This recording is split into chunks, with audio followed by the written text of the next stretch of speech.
CET कॅपराऊंड मध्ये option form भरताना एका चुकीमुळे तुम्हाला आवडत असलेलं कॉलेज मिळण्याची संधी गमावू शकता। त्यामुळे हा व्हिडिओ शेवटपर्यंत पहा। ऑप्शन फॉर्म म्हणजे फक्त कॉलेजची लिस्ट नाही तर तुमच्या करिअरचा पुढचा महत्त्वाचा निर्णय आहे। फक्त 5-10 कॉलेज टाकण्याची चूक अजिबात करू नका। जास्तीत जास्त योग्य कॉलेज आणि ब्रांचेस भरा, त्यामुळे ऍडमिशन मिळण्याची शक्यता वाढते। कॉलेजनाही ब्रांचला प्राधान्य द्या। उदाहरण म्हणून जर तुमचं ध्येय कम्प्युटर सायन्स असेल तर कॉलेजच्या नावासाठी दुसरी ब्रांच अजिबात निवडू नका। तुमच्या करिअर गोलनुसार निर्णय घ्या।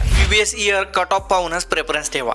कट ऑफ हा अंदाज देतो, त्यामुळे ड्रीम, टार्गेट आणि सेफ कॉलेज यांचा ऑप्शन फॉर्म मध्ये योग्य समतोल ठेवा। लक्षात ठेवा, ऑप्शन फॉर्म एकदाच भरायचा असतो, पण त्याचा परिणाम पुढची 4 वर्ष तुमच्या करिअरवर पडतो। जर तुम्हाला कम्प्युटर सायन्सला ऍडमिशन घ्यायचं आहे पण कमी पर्सेंटाईल असल्यामुळे चांगले कॉलेज मिळणार नाही असं वाटत असेल तर एका फॉर्मची लिंक पाठवली आहे, तो भरल्यानंतर तुमचे 4 वर्षाचे computer science engineering seat confirm होऊ शकते।